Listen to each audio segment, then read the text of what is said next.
Who's that? Guys, welcome back. I promised to go above and beyond and bring you guys regular people and Gecko stars. And today, I'm sure they need no introduction, but we have Audrey and Will here from Flawless Crested Geckos, and we're just gonna talk. We're gonna talk geckos. We're gonna talk life. We're gonna talk about the hobby. We're gonna have a conversation and see where it goes. I appreciate every single one of you guys for coming by. Everybody that supports us, the Gecko Exchange Network in general. Love every single one of you guys, man. Thank you so much. We do this for you. It really is, man. We're trying to pull the community together. We're trying to get information on the table. We're trying to build relationships and build bridges is what we're doing. So without any further ado, let's welcome Flawless Crested Geckos. Guys, again, thank you so much for coming. I appreciate it. I know how valuable your time is. Hey, what's going on? How you doing? Doing wonderful, man. It's been pouring here for a week straight, but you know what? I'm dry, so I can't complain. So let's take it back to the. Sorry, I apologize. What did you say? No, where are you located? I'm in Connecticut, right next to New York, right on the border of Connecticut, where Connecticut and New York, all these little states meet. Gotcha. Yeah, nothing like where you guys are in Florida. No, South Carolina. Oh, you are in. Well, you're down south either way. Nothing like your weather, that's for sure. I dream of it. I dream of living down south. I honestly, nothing against Carolinas, but I'd be in Miami if it was up to me. I'd be in South Florida, man. Flip flops, tank tops all day. Gotcha. All right, so how did, and I'm sure if I ask any questions that you guys have talked about before, please don't take it offensive. Like I haven't heard you in other podcasts or anything. I just want to cover all bases. And kind of take it from the ground up. How did Flawless? Walk us through the inception of Flawless Crested Geckos, if you don't mind. Okay. Yeah, so gosh, now going into 10 years now. No, I think we're in eight or nine, going into nine. Yeah, and basically we had 4 kids, and he ended up coming home with 4 geckos, 4 crested geckos from actually Pico. Yep. And him being the person that he is, he kind of dove in and started researching these little guys and figured out pretty quickly that everything that the Pico place told him to do as far as care, husbandry, and all that was completely just the opposite of what you should do.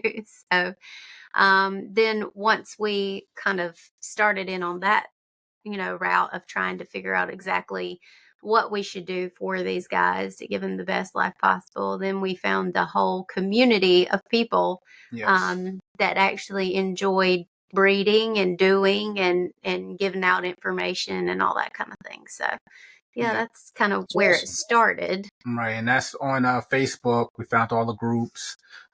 We joined up pretty much with every single one of them that we really could. Everyone that we found, everyone we tried to network with, see all the pretty colors that you can kind of have them in. And we were completely oblivious to, morphs and genes and things of the sort. So we didn't even know that you can receive them through the mail per se. So we just kind of started looking around at everything everyone had and was creating. And then we just started ordering, from random people that we saw, beautiful geckos. Wasn't even really chasing the genetics at that specific time, more so what we liked. Mm-hmm. The typical wholesale style, which is nothing wrong with it, that you see at the pet stores for the most part, is all that we saw, when we first got the first 4. So we had like buckskin, bicolor, stuff like that. And they were really, really cool, but we just never knew that you can really, or that they came in that type of availability where, high white and, Harlequin, all kinds. It was insane. Lily mind blown. So like everyone else, it ended up turning into, the Pokemon scene where, you want to collect them all. Sort of an obsession. It was definitely an obsession. I can guarantee we were receiving 10 plus geckos a month. Yeah. Probably for over a year. Yeah. It was bad. It was bad. So our collection grew really, really fast. Pretty rapidly. Yeah. And then we just started trying to concentrate, so it's like with anyone else, the same thing.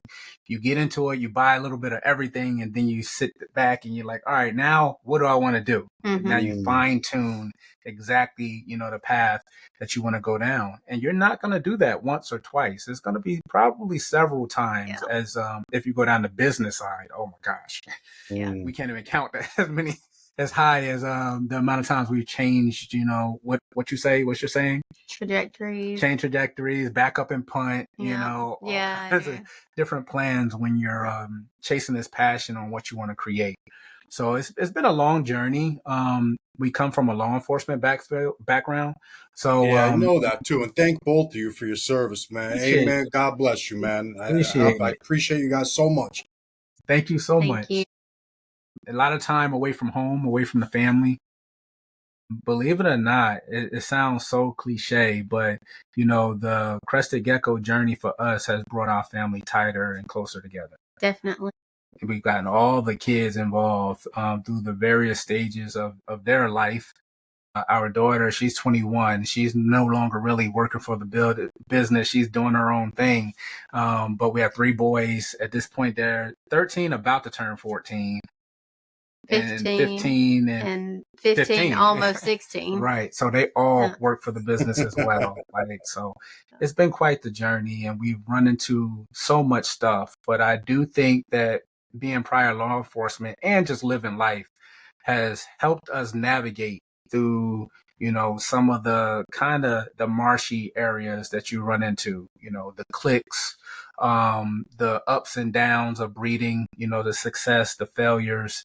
And again, what I mean when I say failures is every time you do a pairing, it's not going to be successful. Your expectations are always not going to be met every time you do a pairing, as well as when you do partnerships and deals and things like that. We've chosen to not go down that route as a business, and to kind of just say, hey, which is how we got started, going into it in this realm of the reptile world. They never really took, and I still feel that way, crested geckos as a serious business. It's never really been respected like, monitors, even though, I would say that the monitor lane is a little bit more niche than ours. Ball pythons is just huge, but they've never respected the crested gecko industry hobby as a legit business. And I'm going to put it out there. We've said it before. We've used that to our advantage, getting into the business when we first started. You contact someone you completely adore, a gecko that you've been looking at, following a certain breeder, and maybe they're a small level business or maybe they're a hobbyist. It doesn't really matter, but you reach out to them and they're like, hey, yeah, this is not for sale. This is, my gecko. I love it. Gonna, keep this gecko forever. And you say, all right, we respect that. But if you ever consider it, would you consider this amount? And they're like, absolutely. When you want us to ship it. When you want us to ship it. Funny how that works, right? A lot of people, we did that at the very, very beginning, which really, really jump-started a lot of our projects that we were in. When we started taking our side serious, labeling it, branding it, flawless, and kind of going down. When and how did that happen? When exactly were you guys? How did you transition from, okay, these are cool pets for the kids, into, you know what, I'm changing the game. I'm innovating the gecko market and taking it to the level you guys took it to now. Again, you guys do better than anyone else in the game right now. You have turned the gecko market, and I mean that with all due respect to everyone that's out there. I talk to everybody, man. You guys do the marketing, branding, business thing, hands down, without a doubt, no competition, better than anybody else. Thank you. Really respect that. When we started collecting after buying our initial 4, I still say we just did it out of sheer enjoyment.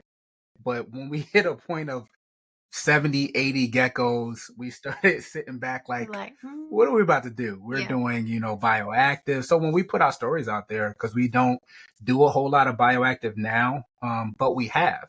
So we try, with all the information that we put out, we try not to be judgmental or even come off as sounding judgmental, because you don't want to turn your viewership, your customer base off. You want to let them know, hey, we've done this, and now at whatever level we may be at, it just isn't tangible. It doesn't work for our process now.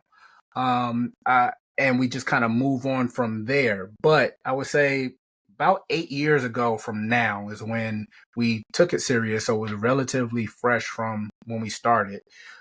Probably a year and a half in collecting geckos and taking every bit of it, with a grain of salt. We're networked with Brian, Altitude Exotics. At that time, we were just customers. Now he's like family. We keep business, and we have, out of our friendship, we really created a family bond that has nothing to do with geckos. And kind of dealt with everything that we encountered that way. We started our Patreon because, again, we reached a level which we will continue to keep striving for to be flawless. That's kind of the brand behind it. We're not perfect. We know that. We're just trying everything that we touch. We're trying to improve. Yes. And again, that could be down. We tell people, hey, if you start with whatever you would categorize as a pet level gecko, there's ways to level up even from there. If you choose to do that, you can just stay there and just enjoy the animals. There's nothing wrong. We want to welcome everyone. I think primarily a lot of breeders that do it as a business, I think, and it's only our opinion, they lose kind of the concept of, listen, all your customers cannot be other breeders. They can't. It's not functional. It's not practical. So you're going to have pet keepers. You're going to have school teachers, which we have school teachers that's been customers. That's awesome. You're going to have fellow breeders, and, luckily enough for us, we even have like our mentor, Brian. He's purchased from us several times, which blows our mind. We're like, why would you want something from us? It's cool though, man. It's got to be flattering. Awesome. It's got to be flattering. Oh, yes. Oh, it was. It tells us a lot because that also, it's ironically coming on next week too. I didn't. Oh, really? I even knew, ironically, you guys went back to back, dude. He's literally the next guest I have on the calendar is Brian. Well, awesome. So funny. Yeah, that story is so crazy. He hates when I tell it because, I asked him, when we first really got going, when I tell you we're family, nothing can mess up our bond. But when we first got going and we're a returning customer over and over, picking up certain things, pieces of our puzzles that we were working on, I asked him questions here and there and, I asked him like, do you think it's feasible to do it full time, with nothing else, supplementing? And he's like, no. So I can respect that. You can ask him when you get him on too, because he's probably going to blush and be a little embarrassed. But for sure. The reason being, and I like that we put out videos about that. You want to have a strong circle, and you don't necessarily need it to be in the reptile hobby. But you want a strong circle, someone that's going to keep checks and balances on you, like we do for each other as well. I'm really, really stern, stick to the course, no matter if it takes a million years. And Audra kind of brings me back into the softer side of me, the real world enjoyment. Audra's more of a, hey, I got an idea, we should do this. And I'm like, wait a minute, that's not going to work. So we kind of, it's like oil and vinegar in a sense, but it works for us. Yeah, I tend to be like the dreamer, I guess you would say. I tend to be the one that, like, I'll come up with these ideas that are kind of half-baked, and then he takes them and he's like, okay, yeah, that's a really awesome idea, but it's not functional that way. Let me make it functional. Right. So that's kind of how we work out together. You guys do a great job together too. And again, I mean, I don't say anything to say it, right? I'm too rude. But you guys do things together very well. You complement each other very, very well. You've allowed us into your lives a little, you've allowed us behind the scenes with all your filming and videos. And, again, something you do very well, like I said, is you have built that relationship with the community. You have put yourselves out there, and you guys have, again, out of all the groups and couple breeders out there, you guys clearly have one of the strongest, if not the strongest, bond between two breeders out there working. You guys, you can see your brains working together. You can see the little tits and tats, but the ultimate thing that it evolves into and blooms into. And it's something I'm certain you guys don't do intentionally, but you can it's hard to articulate, but you can see that you guys make a great team, and it's awesome. Happy for you guys. You know, everybody should have a partner in this. My wife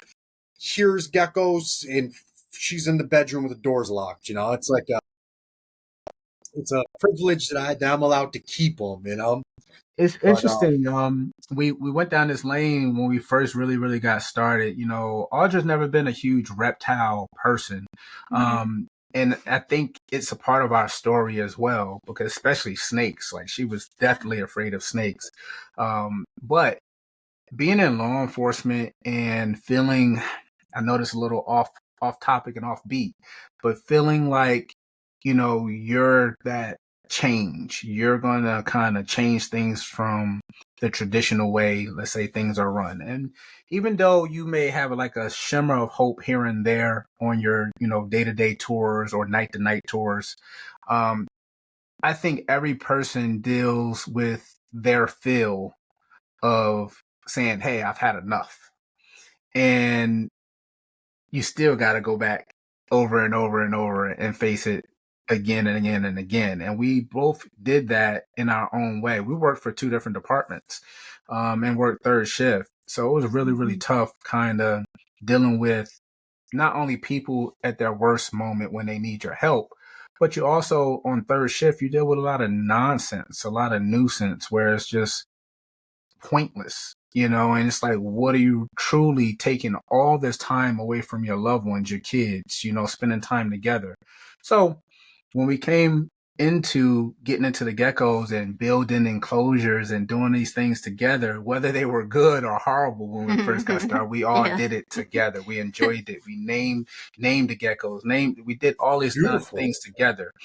And we just enjoyed it so much. And when we accumulated so much, as far as the numbers wise, it was extremely time consuming. So we continued to research the entire way. We still research now on how to maximize and make ourselves the most efficient at what we do. And that comes from talking with Brian, talking with Wiley and Annette. Yeah. Every time we vend Tinley, they drive out, come give us hugs. We network with everyone. We try not to outcast anyone. That's why when we put on videos, it's very important because, you know, you being comfortable doing a video is one thing. You know, I'm weird. Me personally, I'm just never embarrassed. Audra on the other hand, yeah, I'm just never embarrassed. You know, Audra on the other hand, she's coming to her own now. I don't think it's, for me, it's not really embarrassment per se. It's more, I don't really care to be in front of the camera. Right. I'm not really, I'm more of a behind the scenes type of person, like to make the nuts and the bolts happen. Or I like to put the nuts and the bolts together so that things can happen. And that's so he does really well with like putting it out of his mouth. Like the way he articulates a lot of things, it makes perfect sense to the world. And for me, I'm inside of myself. I'm in my brain a lot of the times. Yes. And so I'm more of a tactile person. I like to put my hands on things. I like to do things. And so it's hard for me to express verbally how, you know, we work together or what we do on a regular basis. It's funny because we'll do these diamond series for our YouTube channel. And a lot of times I'm like, okay, this gecko is X, Y, and Z. And he's like, you've got to elaborate. Like tell everything that's in your brain. And I'm like, ping, pong, pong, pong, pong, pong. It's all over the place. And I'm like, I can't get it out of my mouth. Like there's a lot of stuff going on inside of there that I just can't get out of my mouth. And he does so well with that. So I a lot of times I will just kind of hang back, do whatever needs to be taken care of behind the camera and let him kind of shine in that spot because he is so good at the articulation. You guys know that. You know, that's one of the greatest things is there's no competition. You know each other's strengths and you know how to exploit each other's strengths, you know. You know what you do behind the scenes and you know how to get it out to the people. Again, it's something that you can't just make. Like it's a true chemistry that you guys have. And thank you. Again, God bless you, man, because it's awesome. It's literally awesome to watch what you guys do and how you do it so strategically and consistently. And I mean, it is very Fortune 500-esque. It's like, I mean, you guys, I hope you guys know what you do. I mean, obviously this is part of the plan, you know. I mean, obviously Right. you guys, I mean, I hope you take some time back to reflect on what you guys have achieved. You know, you went from 4 pet store geckos to entertain the kids to like the it Gecko company, you know, Right. like you are like a legit brand, you know. Yes. Thank It's you. Thank you so much. super cool. I mean, I even watch like some of your displays. You put the geckos out on the little fake diamonds and stuff. I mean, like you guys do things that nobody like, and not to like that I would ever compare myself to you guys, but I see some things and I'm like, damn, why didn't I think of that? Or damn, why can't, you know, like it's We do the same thing it's with Bryce. Yeah, we're doing the same thing. We're like, dude, why didn't I think of that? very inspirational. And you guys do it in a non-smug way, which is something I really love about you. You don't do it like and I hate to say this, and I'm not talking ill about anybody, but some people do that. Well, I'm doing this. You should do this type of thing. You guys do not. You make everything feel achievable to anybody that could be watching you guys, man. And that's Yes. an art in itself. That's an art in itself to really be better and levels above other people, but still humble yourselves to make other people relate. Like it's But that's extremely another important. talent. Yeah. That's We've extremely said important. it time and time again. If two, police officers that was passing each other in the hallway and hardly speaking to each other, more like grunting at each other at a time, like can turn their lives completely upside down and around and actually create something like this, anybody can do it. Yeah. You just have to legitimately. That's really a big reason why we started the Patreon, because we do have this kind of, I guess, knowledge base now, Hmm. and we know what it takes to do it. So it's like, if we can kind of give that in addition to our YouTube channel, you can go to YouTube, you can go to our Flawless Exotic Creations and hear a lot of the business aspect side of things. But even in the Cresteds, we try to do a lot of business aspect with that. And that is our Patreon for these guys that do have that same dream. And we want them to understand that, yes, you can do it. There are a lot of detours, roadblocks, there are a lot of potholes that you're going to get stuck in, and you may get stuck in them for months at a time, but you just got to keep pushing and keep going, because if we can do it, so Yeah. can you. There's going to be a lot of questions too that come up that you don't have the answers to, that you're going to want to seek out the answers. And I mean, the answers are out there. And if they aren't, I mean, eventually you'll figure it out. That's pretty much how we deal with everything that we face. Especially on the business side, we've owned businesses before, but now, having this as the primary business, there's, this tricky thing out there, standards of operation. How are you going to run your business? A lot of that is very iffy on where to find the information and who has experienced some of these things. Again, because in this niche, it's not a lot of breeders that do it full time. And that's just the facts. And the difference between the two is you got to figure out how to have a sustainable business, and keep the overhead low, and make a substantial living and be able to pay yourself or whatever it may be and continue your day to day. Now, if you're doing it as a hobby, there's a completely different lane. You can say, I'm going to take a year off. I'm not going to produce anything, and I'm just going to care for my babies, and I'm not even going to post any content. But as you guys probably already know, it's almost like a passing of the torch. Every year and a half, it's like a completely different group of people that come into the hobby. And we love it, So it took us a long time, but we knew in the forefront of things, we're like, listen, this is going to take a while. We've told stories. We would have a website release because we still have a .com website. And we had a website release where you would do 20 something, 30 hours of work getting all these geckos loaded and crickets. Not a website hit. Yeah, not in even sight. a hit.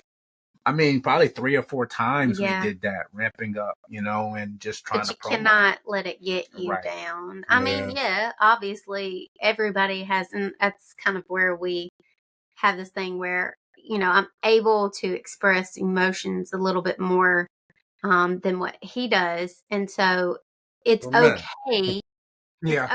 okay to feel disappointed. It is. It's just not okay to stay that way. Right. Like you've got to, okay, let's shake it off. Let's rewind and let's get back to the drawing board and just continuously do what will eventually work. Right. It's like there's a picture, and I see it a lot of times. It'll scroll through my feeds and things like that. It's the two men that are in this hole, and they've got like a pitchfork or a pick, and they're digging through a big wall of dirt, right? And legitimately, neither one of them see what's on the other side, but we can see what's on the other side. And you see that they're both so close, and the one quits, and then the other gets through because he Right. just keeps on digging, And so it's just like, you just got to keep on digging. I've actually witnessed it with you guys, not for nothing, but like I've I kind of remember your guys' beginning. I've always been in this in like the the pet sector. Just always enjoyed it from a distance, and I've kind of watched your evolution. And when you guys started, I would always be like, why aren't these guys taking off more? Like, why? Like, what's going on here? Like, these guys should be doing a lot more. This person over here, and again, not comparing anybody, but this Right. person over here has 13,000 followers, and they're not doing half of what they're doing. Like, what the hell is going on here? Like, but I guess it's just like something nobody has any control over, and it's those algorithms and the consistency that you have to somehow put this effort and consistency into these interwebs in order to get them to share your information. And now it's finally started to happen. And I don't even think you guys are close to what I know you're going to be. Like Right. you guys are Thank like, you. will dominate as far as numbers and everything very soon. It's Thank you. it's just a time game, unfortunately. Definitely But is. Yeah. you do it well. You guys are absolutely more consistent than anyone else. I mean, maybe again, because you're full time and it shows. Like you're clearly, again, like I said earlier, a brand. Like you are an it company. Like Flawless is established. You guys are. That's it. You guys. I mean, it's. So now I guess it is just time, and you will keep growing. What's the name of the company? What's his name? Jake or Jack? He has like a something Geckos. He does all the live online reptile shows. He has like an orange logo. Damn, what the hell's his name? He goes to the show. He has like a bunch of trailers. He goes to the shows and sets up like 15 different tables. Junkie. Yeah, he's Gecko a buddy. Junkie. Yeah, You are like Gecko Junkie at his prime. Right. You guys haven't even gotten there yet. Like, and you will be. And not for nothing. I'm not talking smack about him. Think what he does is great, but he's kind of like fell off, kind of, like whatever he's doing, he's not as, at least on the internet, he's not as big of a presence as you used to see. Gecko Junkie everything and everywhere. You guys are now that. You guys have taken that spot and are now like the it brand. And again, maybe he's not doing as much as he used to, or maybe you guys are just doing more. Who knows? But like, you guys are definitely popping up on more things. You're doing more, and I believe that's to the your persistence. And unfortunately, I feel like if you stop for just a little bit as a full-time company, it could do some damage to you. Yes, it can. But It let's absolutely talk can. about your Patreon. See, I don't know anything about Patreon, but I always hear about Flawless Crested Gecko's Patreon. What is Patreon? What do you guys do? For all of us out here that don't know anything about it, what exactly is it, and what do you guys offer, and how does it work, if you don't mind? Okay. Yeah. So Patreon is another social media platform. So it is a whole There's platform. Yes, it's a whole platform. It's a whole platform. Now, it's comprised of different creators who have obviously their own profiles, their own space on the platform, and you can sign up as a user of Patreon, as a patron of any of these creators for free. And then those creators also have the ability to create tier systems within their Patreon that is a subscription base. like for us, we have, of course, you can sign up for the free, to follow us for free. And then we also have 2 tiers. We have a $50 per month tier and a $100 per month tier. Okay. If you want to. That's what I always hear you guys talking about. Yeah. So I didn't even know. I'm literally, I feel like an idiot. Like No, I just learned about Discord. We just got a sponsor from Happy Dragons, this company, and they do all this thing on Discord. And I'm like, what the hell is Discord? Yep, Like, we have Yeah. a it's a Discord whole little team. thing now. I got another Whole app thing. for another social. Absolutely. Yep. You kind of have to stay hip with the times. Unfortunately, there's always something new. Takes me 30 minutes to turn his laptop on. Oh man! So, when we first started, before we dig too deep on the core of Patreon, when we first started, we got into the lily whites as well as the exantics at the time, and they were very, very expensive, and we were buying them a lot.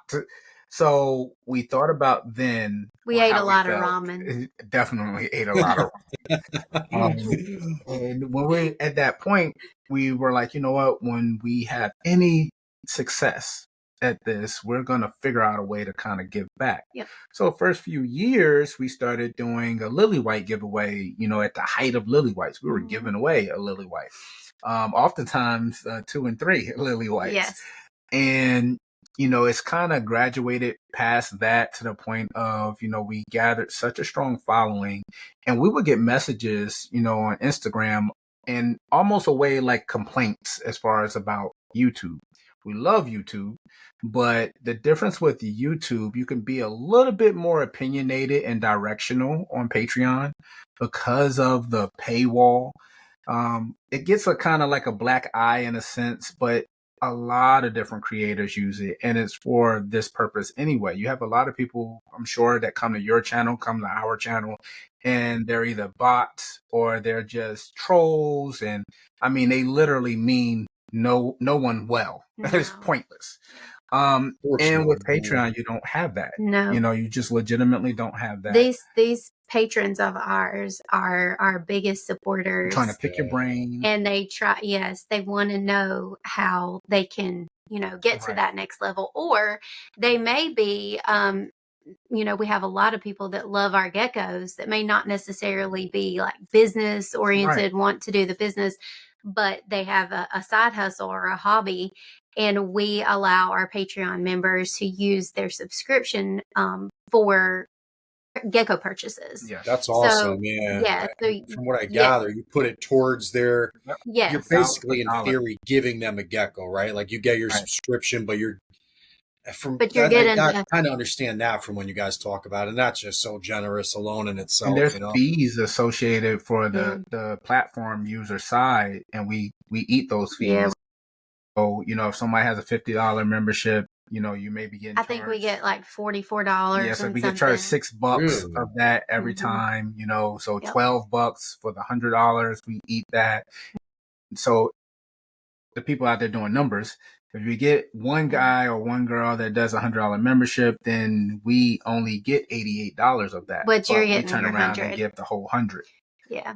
Because the platform charges that to continue to exist. It's kind of messed up. I understand how it works, but it's like it's not. They're not really for the creator if they're taking that much. That's a significant amount. A 20 spot off 100. You can't break 100. Break 100 is gone. We thought about that, and then with our other business, Flawless Exotic Creations, we have 2 different YouTube channels, and we're monetized quickly on that one. It was insane.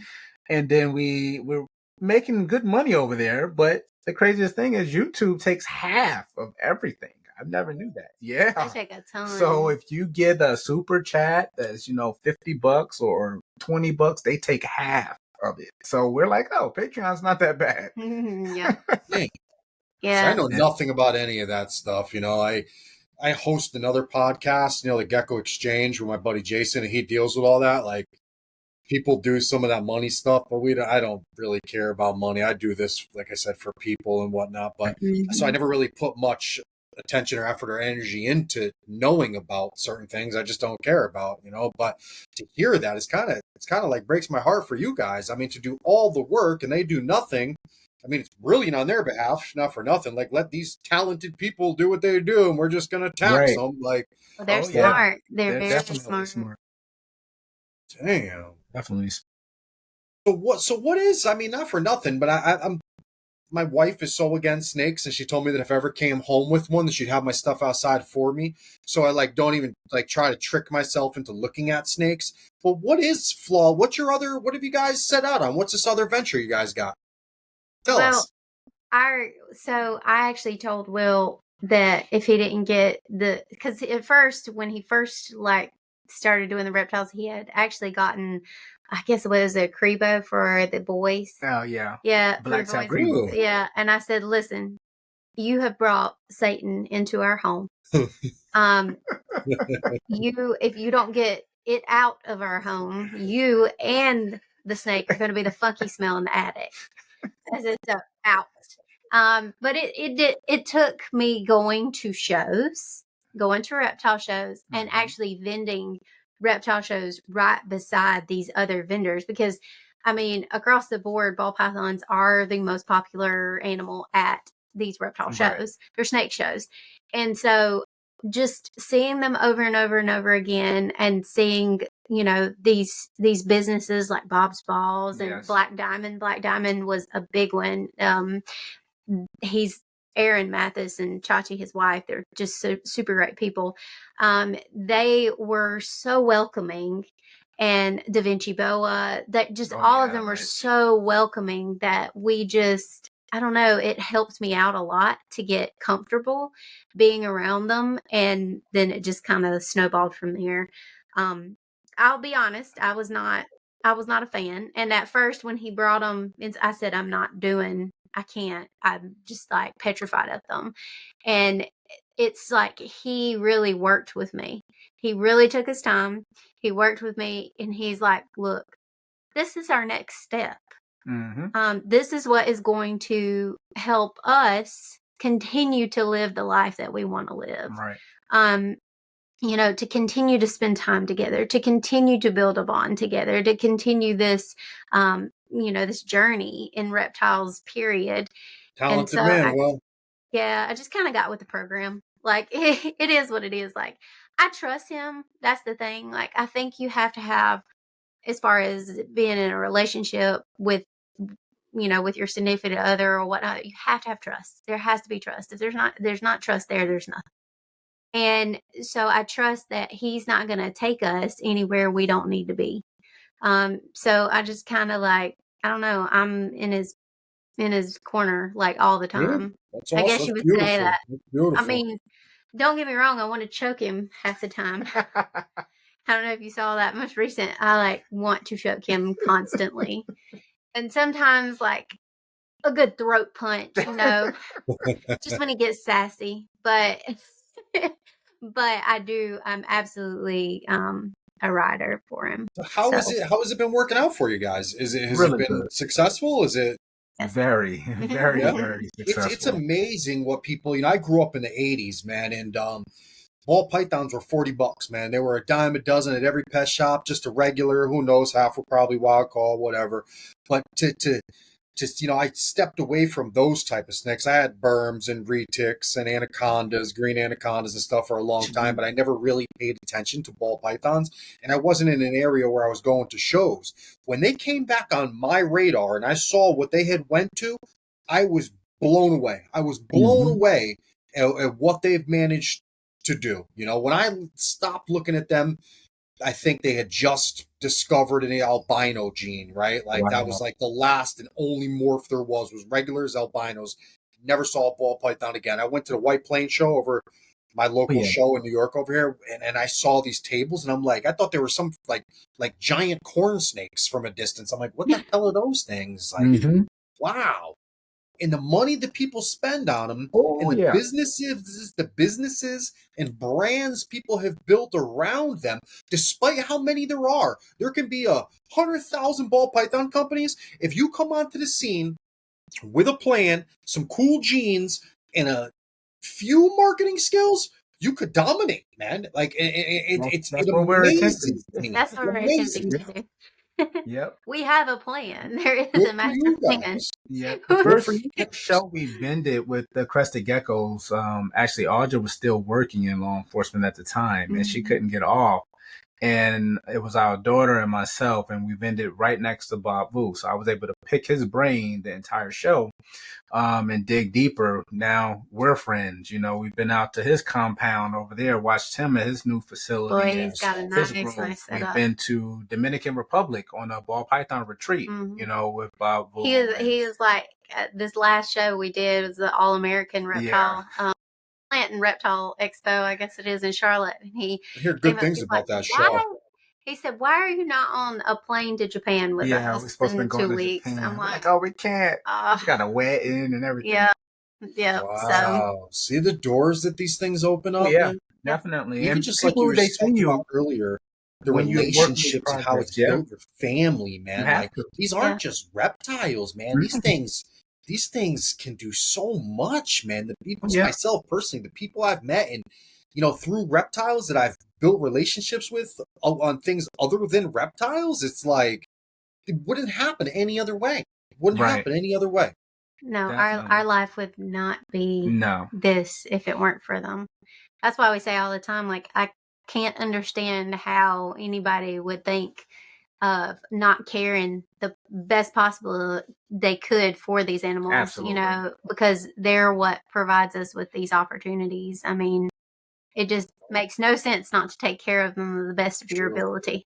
So a lot comes with planning as well, and the numbers. We have a lot of crested geckos. Yes, we can put a ton, 800,000 crested geckos up for sale at one point. But what's the point in doing that?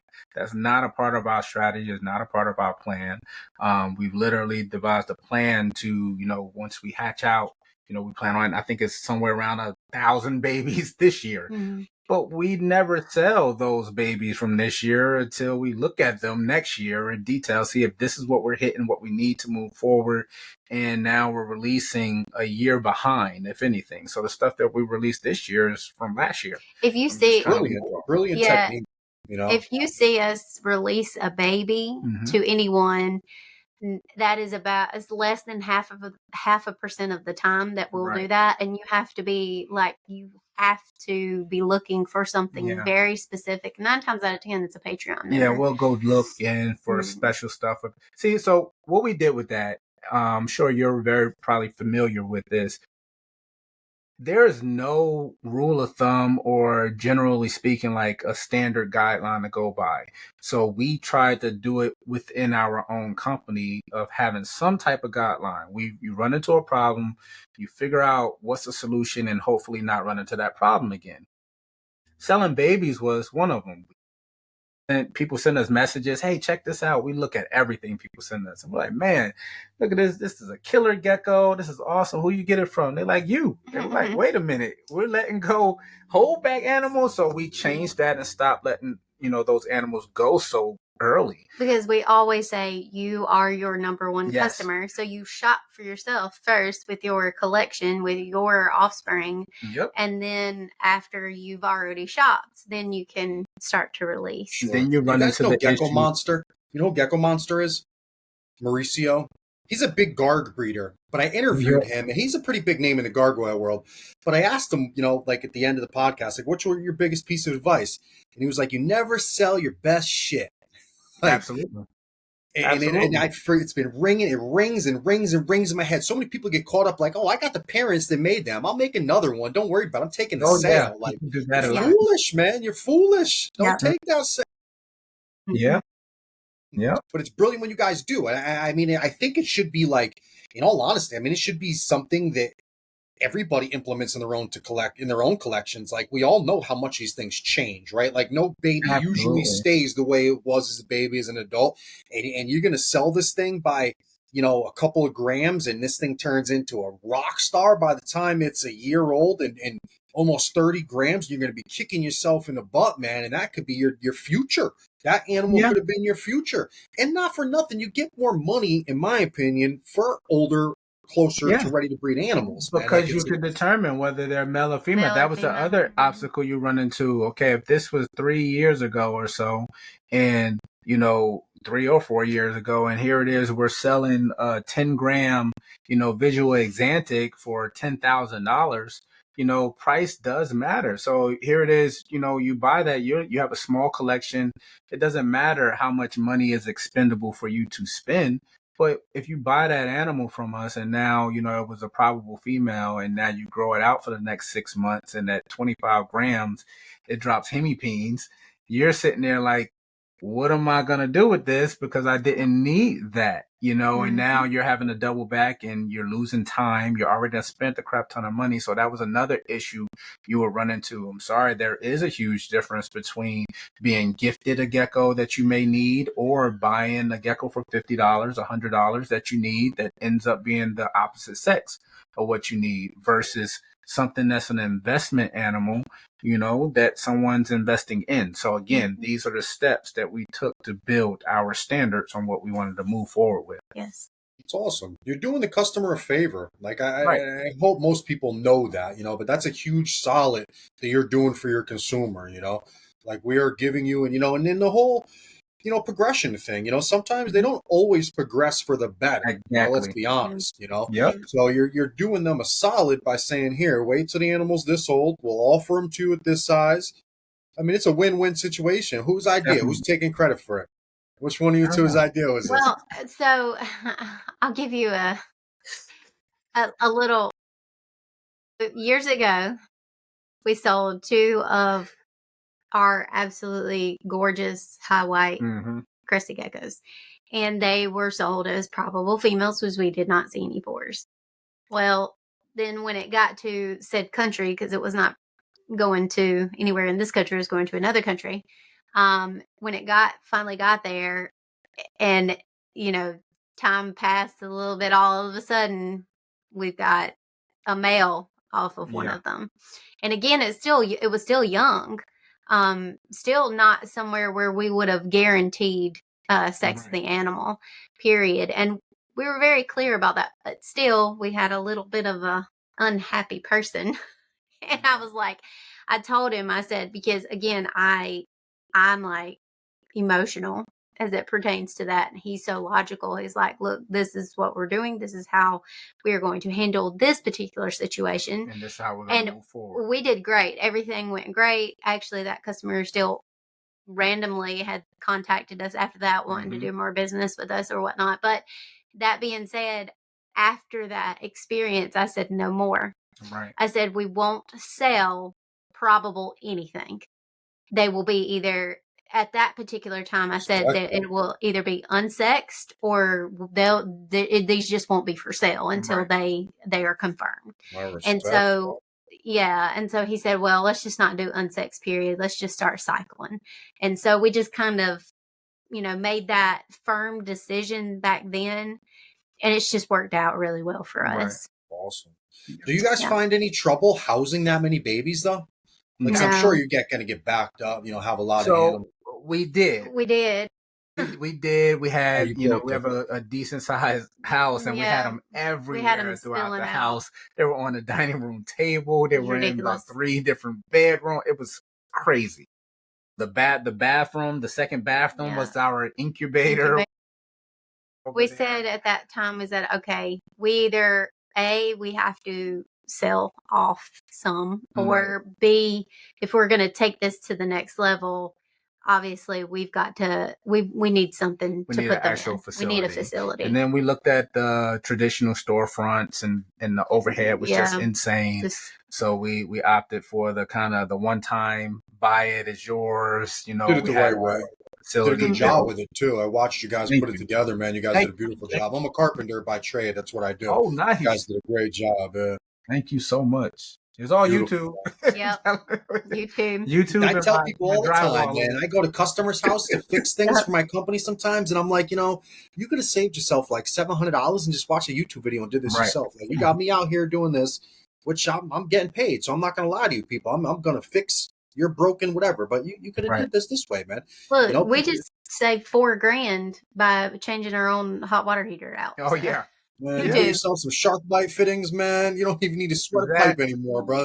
You That's don't need the to- truth. It was like, I think like $750 with all the fittings and everything. With everything. You know, the hot water heater, everything was about $750, and they were trying to charge us over $4,000. Over I said, yeah, $4,000 to do it. expensive. It's Wow. expensive. And see, you guys did it. Saved yourself Oh, money. yeah. You guys, Oh, not yeah. for nothing, not to get off topic, but if you check out hot water heaters, you should check out Instahots. You ever heard of Instahots? The gas hot water heaters on demand hot water on system. demand. Yeah. The hot water on really? demand. Yo, Yeah.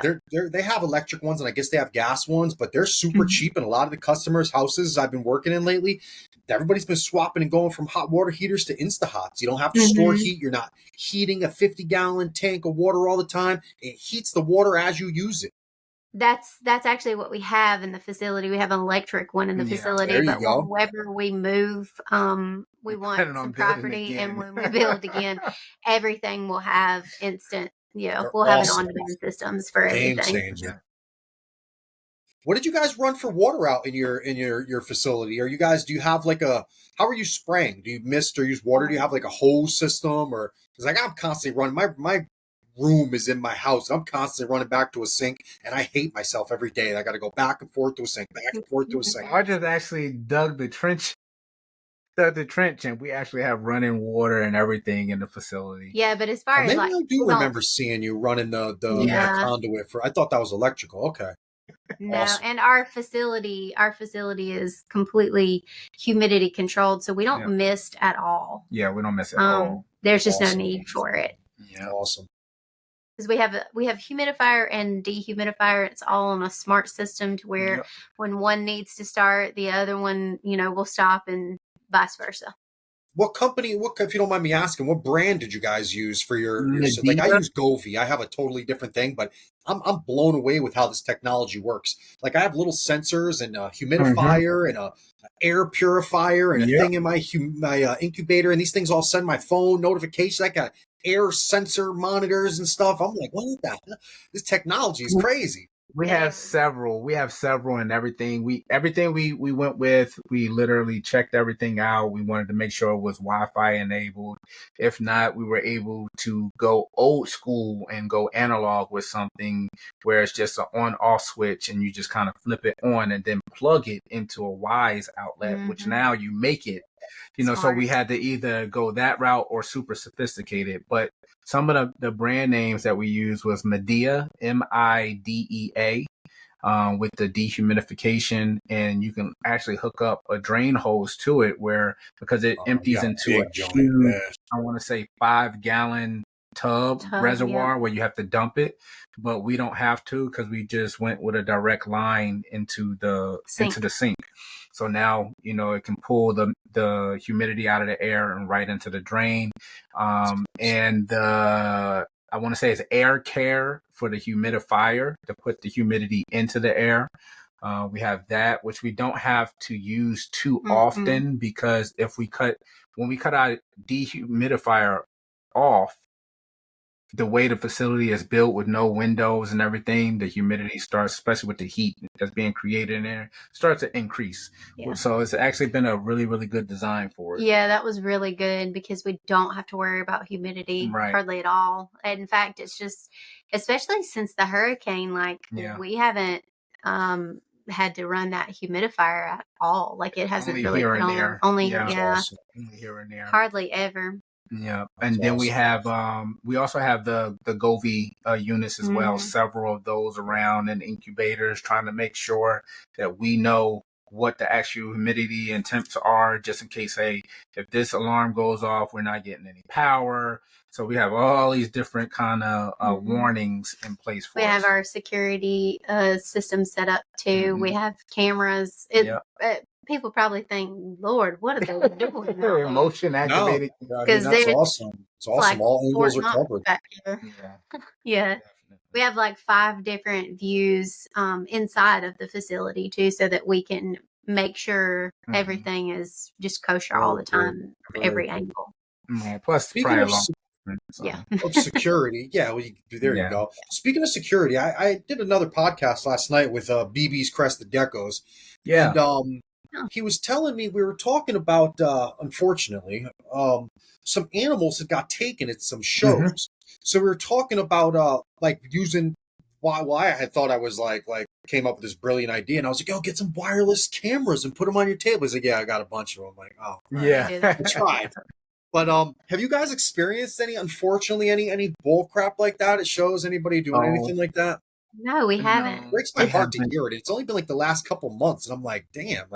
But truth be told, you really can't, like, as far as you can't slide anything off of our tables because all of our displays are locked down. Right.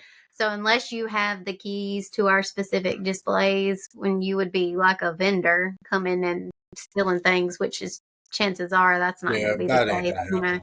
And for us, it's kind of tough too because we do have the luxury of having both of us there. Or sometimes we have our kids there too. So there you go. So we're watching. We're very observant. People should always have, and I don't vend, so I can't tell anybody, but I do have an interesting perspective as a consumer, right? Like I talk to a lot of people that vend, but I do nothing but buy.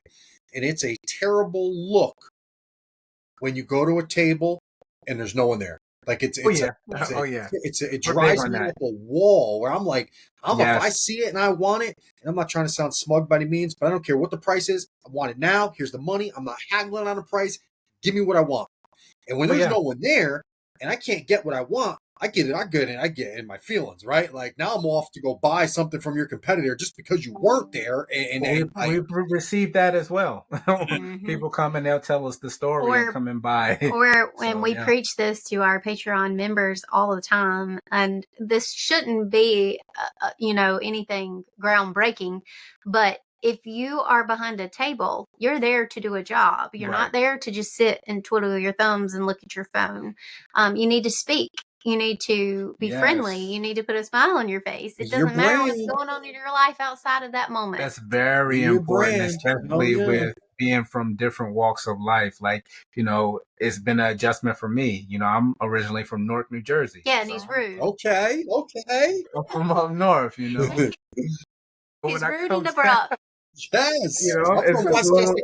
I grew up in the Bronx, man. We're rude. Okay, I played football in the Bronx. Honest. Yeah, so it's a different, almost a culture, shock when you go to different regions of the U.S.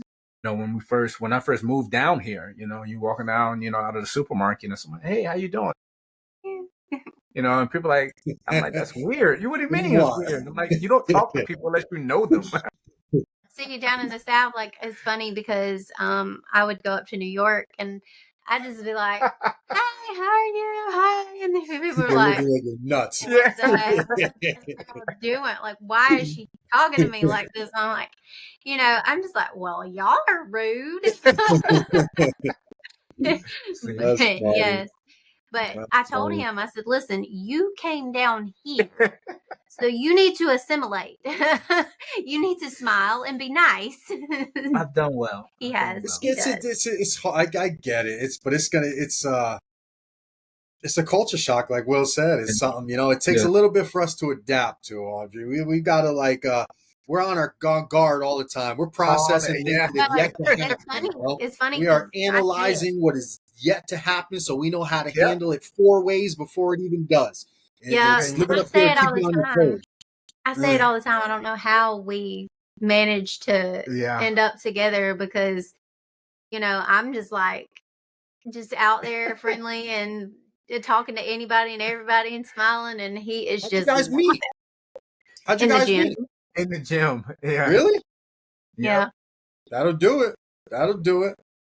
Yeah, so I heard you talk, Will. You see bodybuilding and stuff? Yeah, bodybuilding. Yep. I was getting ready to go on stage, and she was putting the oil on me and fell in love. Here we go. There you go.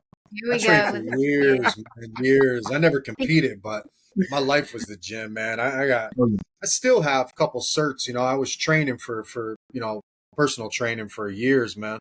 Had my ACE, my NFPT. But when they changed the CPR certification over and they went to chest compressions, they bypassed the whole mouth-to-mouth thing. I never went and renewed my stuff. I was making a lot more money swinging a hammer, so I just never went back. I lift daily. It's a lifestyle. It's not a It has to be just something you do. But I mean, it's that's got to have helped you with the business thing too, huh? Oh Training yeah. and discipline. I mean, people Oh that yeah. Oh, train and yeah, it's a I, people should I'm really implement it definitely more, hard to man. deal with. honey. It's like I'm training with Kai Green or yeah, There Definitely you hard to go. deal with. There you or who go. was that? Ronnie Coleman over here. Big Ronnie. Dan. It's a damn shame too. Have you seen Ronnie lately? Yeah. Yeah. Yeah. Oh, not even just him. I've seen videos of Lee Priest, man. These dudes are walkers and wheelchairs, and Yeah. it's a damn, man. It breaks my heart, man. But I tell people, now I'm 40 years old, and it's like I lift to live. All them 4 plates, 3 plates, all that stuff is dead, man. I'm still That's doing that. I was just squatting that's 500 pounds. What, two days Oh, ago? you're younger than me, though, right? How old are you? You're way younger. 42. he's 42. Are you? No shit. Yeah, he'll be 43 in August. Trust me, I God don't let him bless, forget man. that he's older than me. God bless. He like his thing is that it doesn't matter really how much Right. you lift, it's how many reps Right. that you If I get, can't sure. you do know? reps with If it, he can't do reps with it, he's For not I'm gonna sure. do it. repping like 500. Yeah. It's Yeah. form, concentration, muscle concentration. It's I get a better workout. I'm not trying to brag, but I get a better workout in the gym with some 35-pound dumbbells than 90% of these fools over here bouncing 3 plates off their chest. Like it's you ain't doing nothing. You ain't doing nothing.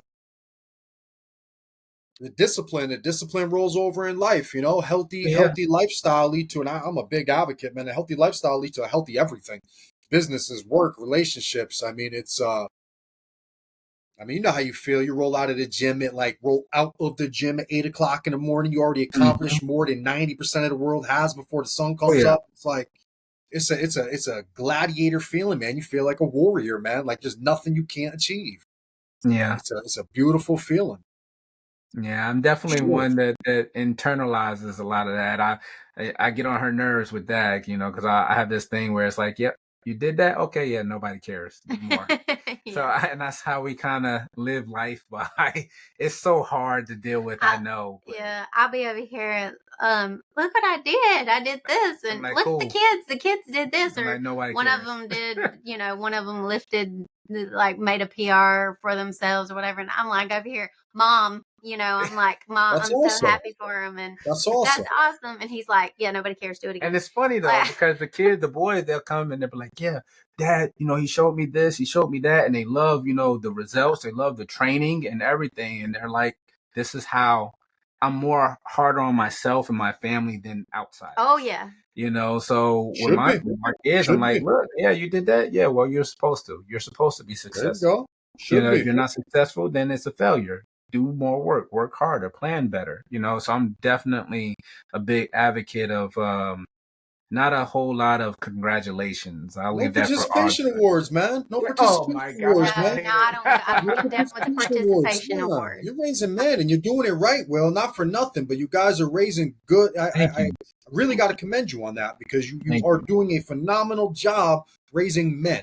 Ain't no Thank you. participation awards. You're teaching loyalty. You're teaching all types of things. Loyalty, to the family, the business, disciplines with everything, the businesses and responsibilities and everything Absolutely. that comes, involved. You guys, every time you guys are always together, from what I see on social media, and Yeah. it's, again, beautiful. They're picking up on all that. They're learning all that. You're keeping these kids off the street. You're keeping them learning and Yeah. doing the things they're Yeah. supposed to be doing.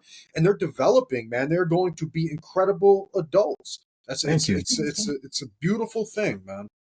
Thank You guys you. are doing Thank a great job Appreciate you. you. for Yes. sure. What are some plans? What do you guys got planned for the future of Flawless, man? If it's not anything too top secret, man, what do you guys got up your sleeves?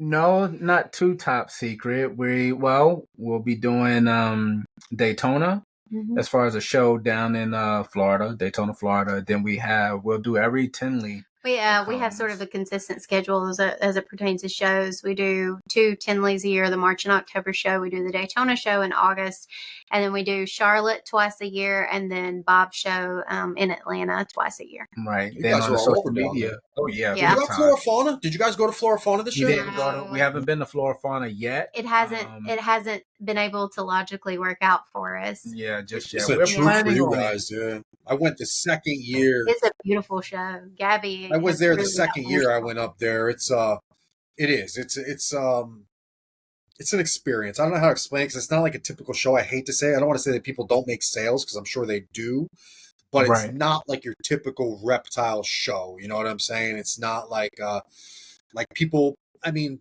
you know what it's like to be in a city, man. Anyone off the street could just walk by and be like, damn, reptile show, best spontaneous buys, spontaneous sales. You're selling stuff. People are coming and going.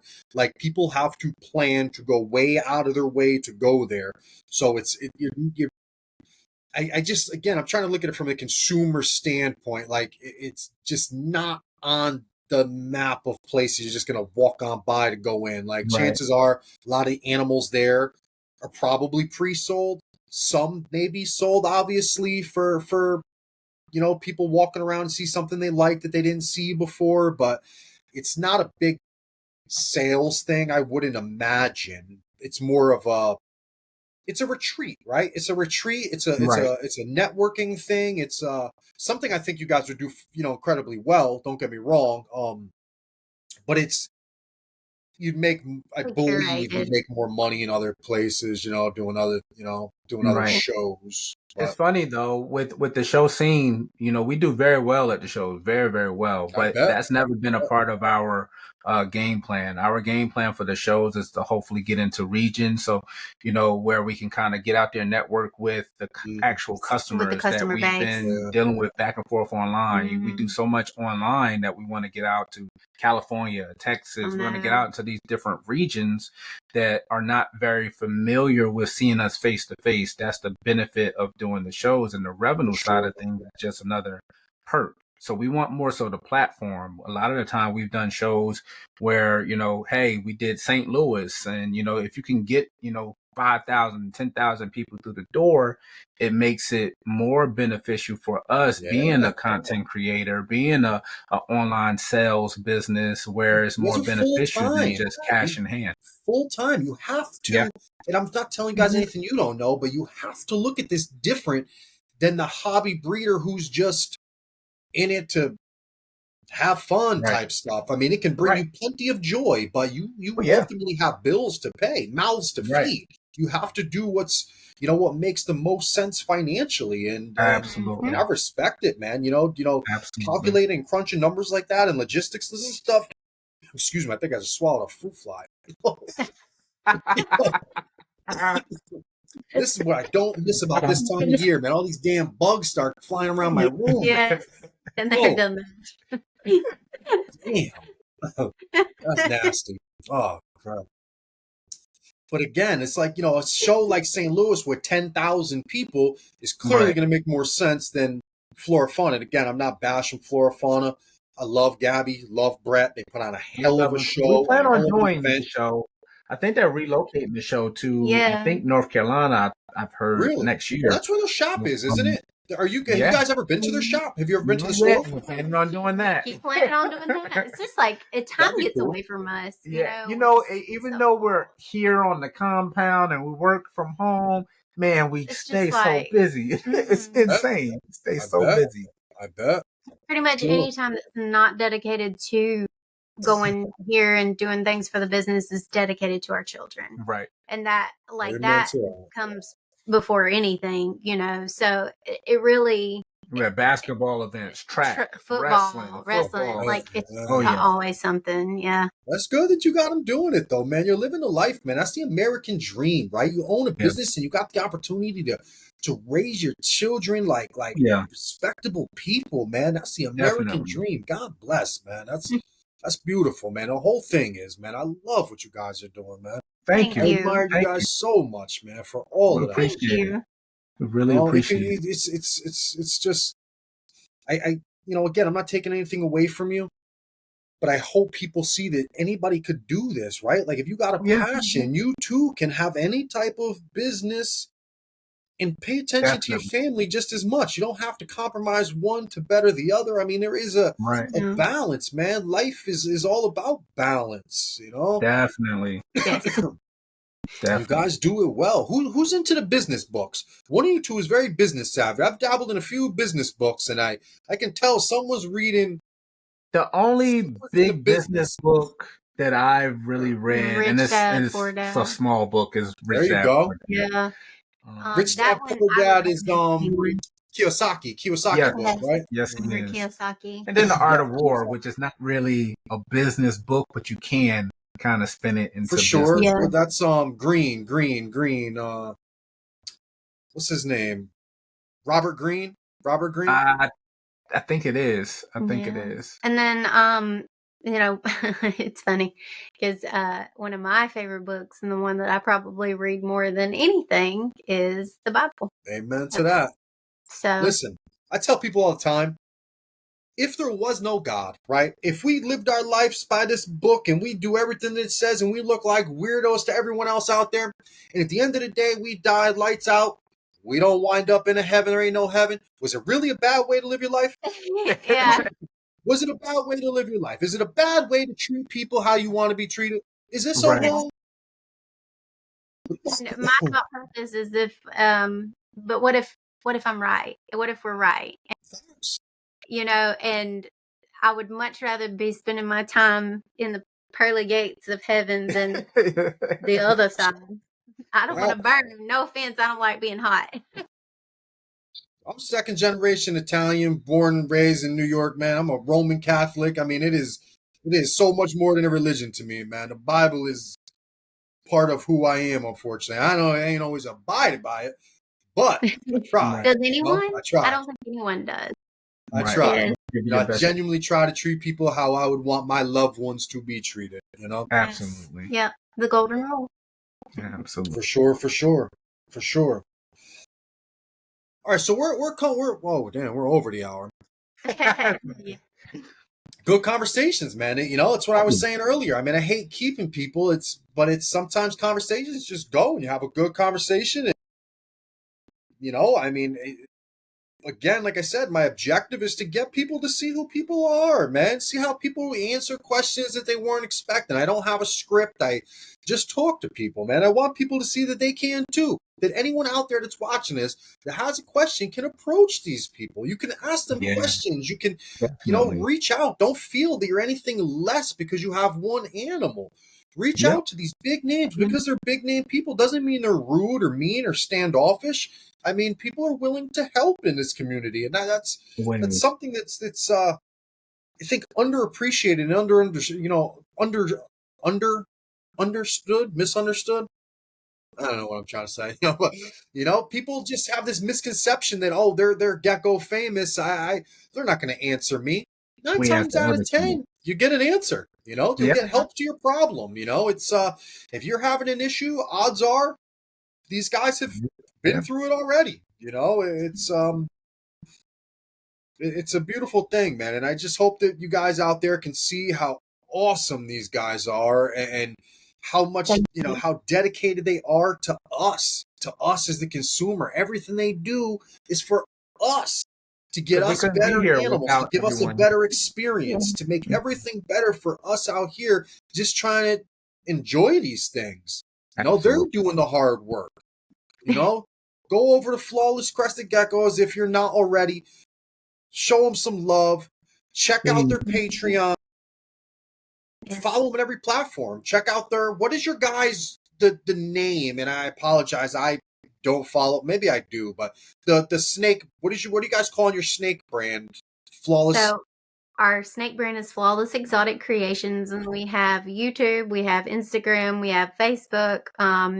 We have all the things as it pertains to that. And then you can actually check out our link tree for Flawless Crested Geckos for everything flawless. We also have a TikTok that has both the snakes and the cresties, and we have some chewies as well. So spotlight you that. You guys got into chihuahuas now, huh?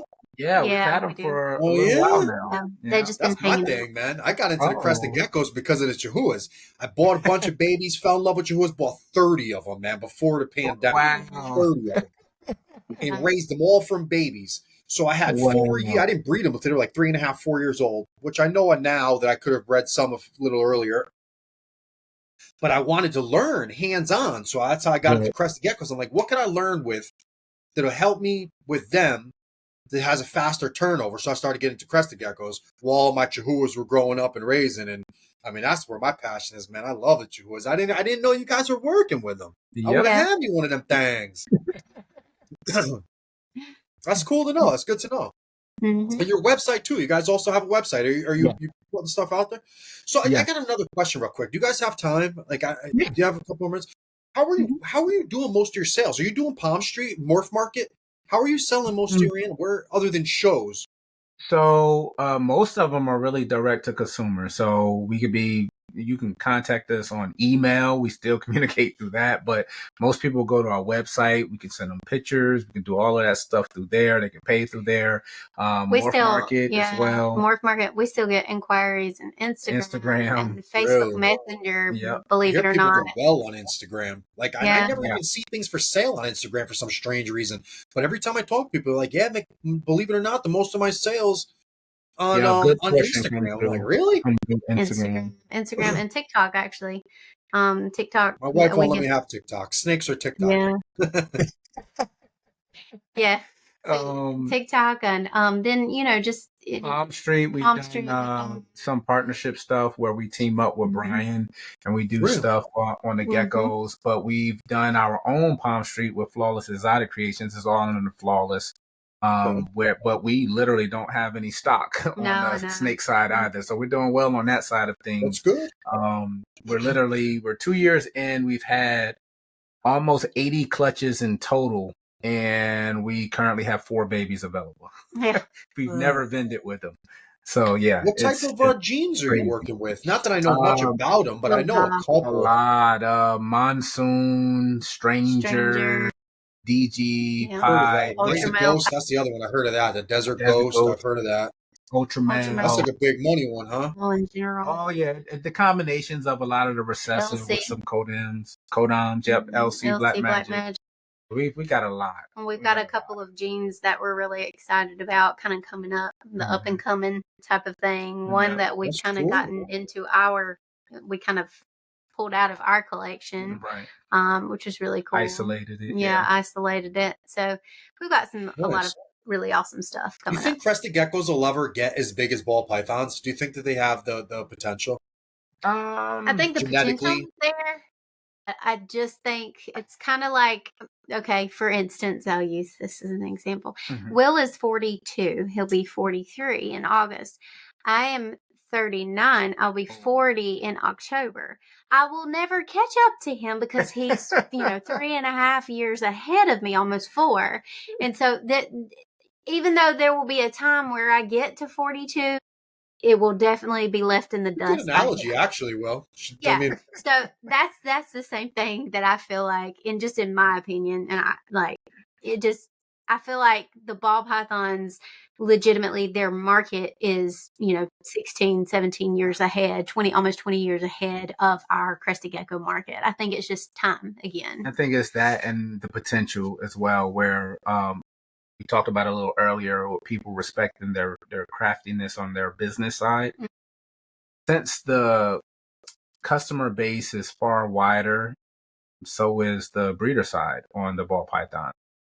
We often compare it, being out here in it, we'll go as far as to say, if crested geckos is represented by the number 1, ball pythons will be represented by 1,000. And that's generally speaking the difference between the amount of breeders versus breeders and customers versus customers. Which was also a determining factor of why we kind of extended ourselves and got into that lane, because personally we feel that the crested gecko hobby, community, business is 100 times harder than the ball python side of things. Yeah. I'm not saying that the ball pythons is easy. It's just you have to go into it with a strategy and you have to execute. And you have to stand on all your business tactics, your morals, and work your projects. The same thing we preach on the crested geckos. Yes. I agree. From everything you've experienced so far in seeing both industries, I guess, the geckos and the ball pythons, if you could give other gecko, I don't want to say breeders because that covers like a broad array of people, but other gecko vendors one piece of advice to level up, what advice would you give fellow vendors out there to level up to the ball python level? Do this and we could That's hard. Yeah. I would say because we distinguish between Because you did it. breeders versus vendors, and you can be either or. It depends on what that person's goal is. But there's people that vend and been vending for 5-10 years that people that's in that species have no clue who they are because there's just legitimately no online presence. I think really it's just eat, breathe, bleed your brand.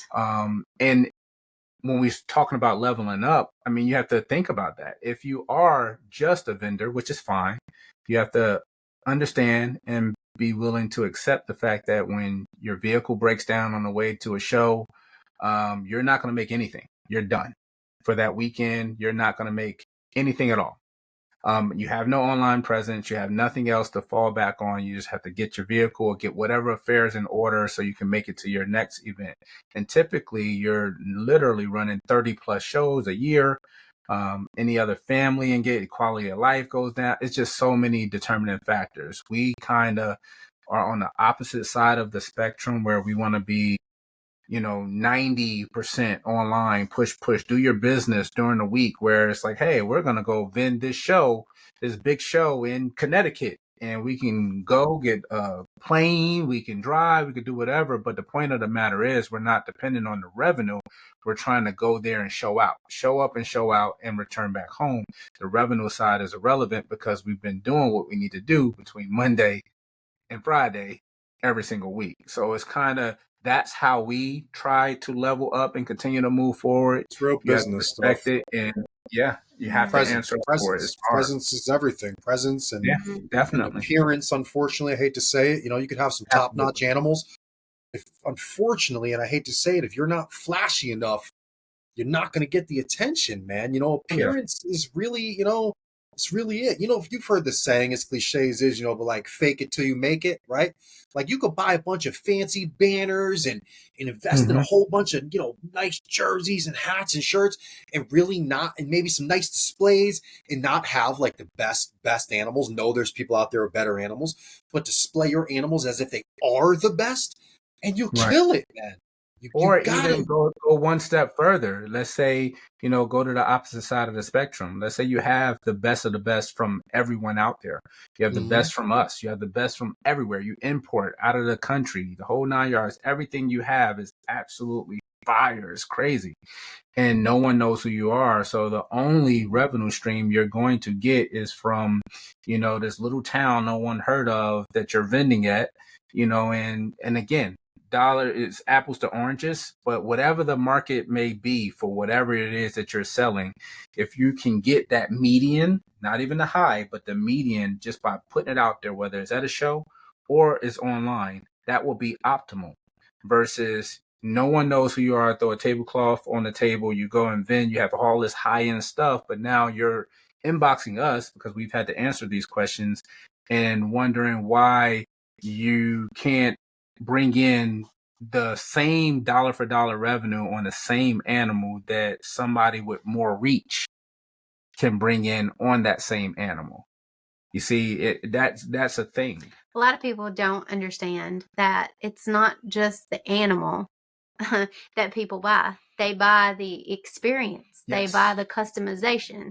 They buy the belief in that vision or that mission of that said breeder, that said company, whatever it may be.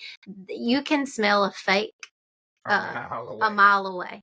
And that's the thing. You have to be authentically you, but you have to also employ the seriousness of what it is you're trying to present out there. And that's the thing. A lot of people just don't take it seriously, and they think that they're just gonna, even if they have the best stuff, like, you'll probably sell some things. Yeah, you will, because there'll be somebody that comes by and really just loves that particular thing. But your reach is so limited because you literally haven't put in the work. Right. You have to put in the work. It has to be day in and day out. And A lot of these people don't geckos, understand you know, that. whether it's just by the genes themselves or whether it's just to display the expression of the genes, a lot of these geckos are one-of-ones. So, you know, you'll notice when you reach that plateau, that moment where it's like, okay, you release something or you make something available. Some people come by your table if you're vending or your website. And not only does that animal sell, but you have 5 to 10 people after that same exact animal. And now it's like, okay, what is that called? That's called demand. So you don't have the supply, but the demand is there. You need to figure out that side of things. It still applies. That normal business still applies. Yeah, normal business practices of every business that has ever existed applies directly to our industry. Right. It's just you have to take it seriously. You know, it's just we've seen it time and time again. You know, you can have a beautiful gecko in person. It's absolutely stunning. You know, someone, you know, again, being honest, pop out their flip phone from 1980 and take a picture on their hand and post it online. And if we have that same animal and we literally put it under the light, it's all fired up. We represent the true colors of that animal. And you're wondering why there's a $200 to $300 price difference. And that animal still sells before the other person's animal sell. And they're the same animal. Yeah. Makes sense. People, there's so much to this. These are all things you guys talk about and will teach your supporters in the Patreon thing. Guys, check out their Patreon, guys, because I'm super curious too. I learned a lot more about it tonight myself, and these are, you know, tips and stuff that in, you know, my 9-10 years around these things, I don't even know and haven't learned, man. These are if you're looking to model somebody, you know, as a business, if you know what the art of modeling is, if you want anybody to follow and model, man, Flawless is your it, man. These are the guys you want to model your business after. This is Gecko business at its finest, guys. Like, and I don't brown nose nobody for nothing. I'm telling you, this is the top of the line type of stuff that you guys need to be following if you want to take that next step and become a Gecko businessman. If you want to brand yourselves, if you want to brand your work, these are the guys you copy, man. You know, and I hate to say it, not that I want anybody to copy you or beat you or anything, but you guys have a style. You put together a style that you have to expect someone's gonna be listening, watching, and you know, copying some of your techniques and styles and whatnot. You know. Yeah, it's should be, again, flattering. You know, you guys do it well. You know, it's all there is to it. Thank you so much. Thank you. So, is there anything else that you guys want to share? Announcements? Anything? You know, before we take off, anything you guys want to? That's pretty much everything. Yeah, pretty much everything. All right. Well, again, I hope you know how sincere I am when I say I appreciate you guys taking the time out of your day, out of everything that you guys have, all the other things you could have been doing, to come sit here and talk to nobody, me, man. I'll never forget it. I'll never forget it, guys. We appreciate you. We appreciate you inviting us on. I appreciate you guys. Guys, thanks for watching. Thanks for subscribing. I appreciate every single one of you. Every single one of you guys matters, man. And don't ever forget it, man. Stay weird, people.